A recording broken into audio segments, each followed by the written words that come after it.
É isso aí, gente. Estamos aqui voltando, portanto, com este papo maravilhoso sobre Segunda Guerra Mundial. Nazifascismo, Segunda Guerra Mundial, com a moçada do Colégio da Fonte Nova e o professor Ricardo Carvalho. E a moçada está querendo perguntar. Quem é que pergunta, por favor? Primeira pessoa. Eu. E o que é que você quer saber do professor Ricardo Carvalho?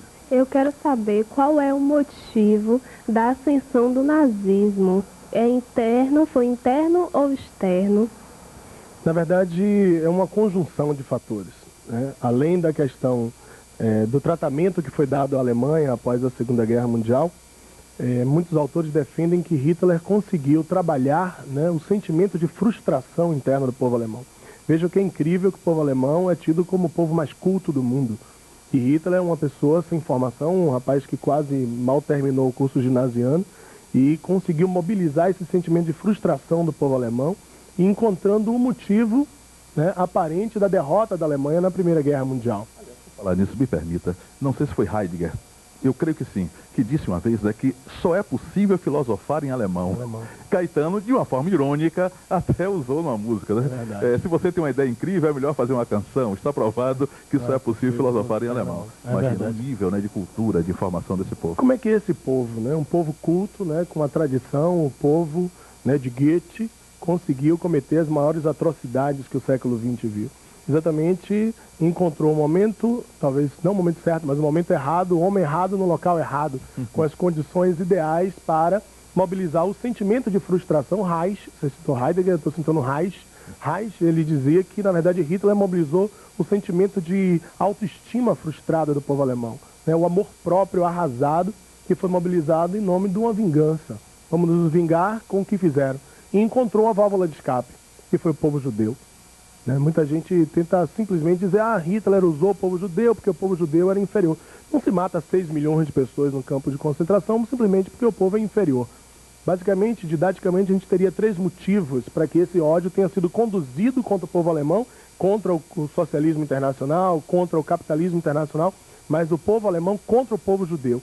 Basicamente 3 razões. Uma histórica, né? O povo judeu é um povo apátrida, pelo menos até 1948, com a criação do Estado de Israel, era um povo apátrida, que vivia migrando e que tinha ali, na Europa Central, se localizado e que ganhava muito dinheiro, que ganhou muito dinheiro com a Primeira Guerra Mundial e que foi usado ganharam dinheiro em troca da desgraça da Alemanha. Então, os judeus são os responsáveis pela derrota da Alemanha na Primeira Guerra Mundial. Existe uma outra questão, além dessa questão histórica, que era uma questão política. Nós precisamos encontrar o culpado da nossa derrota. Nós perdemos a guerra porque o judeu era o traidor, que o judeu se alimentou da guerra, o judeu entregou a Alemanha aos países aliados. E a terceira era econômica, né? Os judeus controlavam algo perto de 50% do capital comercial da Alemanha. O judeu era dono de uma boa parte das terras da Alemanha. Então vamos unir o útil ao agradável. O útil é ficar com o dinheiro deles. O agradável, né, é destruir os judeus, já que o ódio era ancestral. Beleza, claríssimo. Quem faz a segunda pergunta? Cadê quem é que está aqui? Isso, ali pertinho dela. Sabe-se que a Alemanha, após a Primeira Guerra Mundial, ela ficou proibida de produzir armamentos pesados e de ter um exército poderoso. Então, como Hitler conseguiria ter construído na própria Alemanha a mais poderosa máquina de guerra do mundo? Perfeito. O Tratado de Versalhes, ele incluía grupos de cláusulas. As cláusulas econômicas, que obrigavam a Alemanha a pagar uma série de indenizações, incluía as cláusulas territoriais, que tiravam da Alemanha a Alsácia-Lorena, que tiravam da Alemanha quase 25% do seu território e quase 30% da sua população. Mas incluía também as citadas por ela cláusulas de segurança, que dizia que a Alemanha não podia ter mais do que 100 mil homens armados para a segurança interna, que a Alemanha não podia ter aviação de guerra, que a Alemanha não podia ter navios de guerra, nem submarinos, nem poderia ter uma tropa sequer na chamada Frente Ocidental, aquela área do rio Reno, chamada Renânia, que fazia fronteira com a França, faz fronteira com a França, porque era realmente o medo que eles tinham de que a Alemanha pudesse, como fez na Primeira Guerra Mundial, invadir a França. E Hitler fez o quê?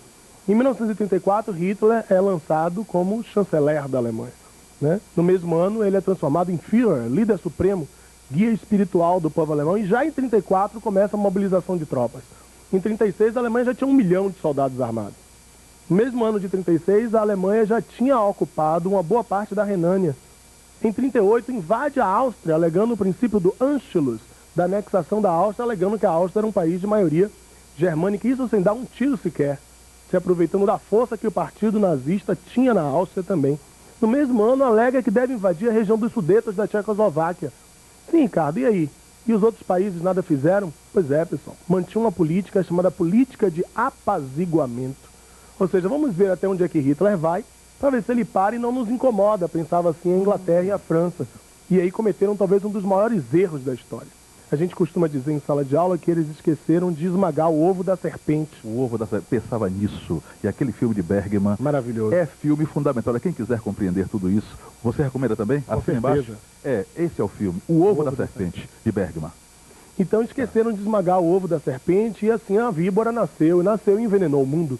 Porque em 1938, uma tentativa de deter o avanço de Hitler, chamada Conferência de Munique, mesmo assim, tentando, Hitler, para por aí, vê se você consegue, né, vá, invada aí os Sudetos, mas pare por aí. Hitler diz, está tudo bem.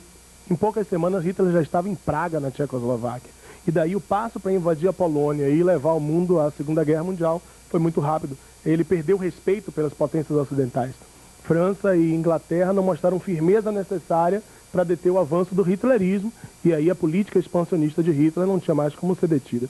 Em 39, em setembro de 39, quando a guerra estoura, Hitler já tinha quase 12 milhões de homens mobilizados. Uma das maiores aviações de guerra do mundo, a Luftwaffe, né, já tinha um exército bem montado, e aí coube ao mundo 6 anos de conflito até destruir definitivamente, né, a força militar do nazismo. Aqui a gente continua o papo, a gente continua a conversa. Quem quer perguntar? Segunda Guerra, pode perguntar. Gostaria de perguntar ao professor Ricardo se Hitler foi audacioso demais ao tentar anexar a Rússia ao seu território, não obedecendo assim os generais. Hitler tinha assinado ainda em 39, em agosto de 39, com Stalin, chocando o mundo, principalmente o mundo comunista, né? Como é que uma nação nazista, fascista, né, cujo princípio, um dos princípios essenciais era o anticomunismo, se alia com a maior potência, né, comunista do mundo, que era a União Soviética. E Hitler e Stalin firmaram um pacto conhecido como Pacto Maldito, ou Pacto de Não Agressão Germano-Soviético, que dizia que eles, em caso de guerra, não se agrediriam, quando na verdade estavam dividindo a Polônia entre si, cortando a Polônia no meio, metade nazista, metade soviética. Então ninguém esperava que Hitler pudesse, em algum momento do conflito, desfazer do acordo com a Rússia, até porque seria uma burrice militar.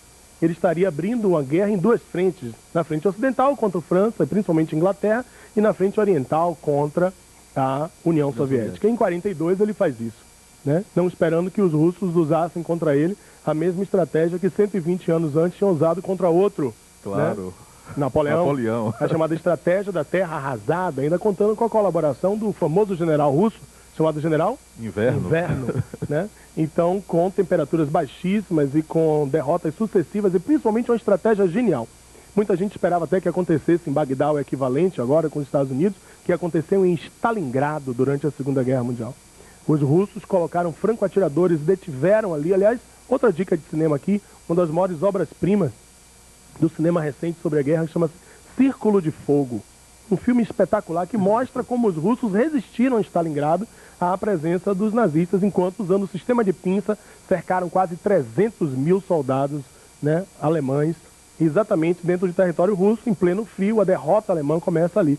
E aí o avanço soviético sobre a frente oriental vai ser um fator decisivo para a guerra. Aliás, um dos ingredientes da derrota alemã, um deles foi o avanço soviético pela frente oriental. O que explicaria, Jorge, o fato de que muitos dos países da Europa Oriental terem se convertido em países socialistas após a Segunda Guerra.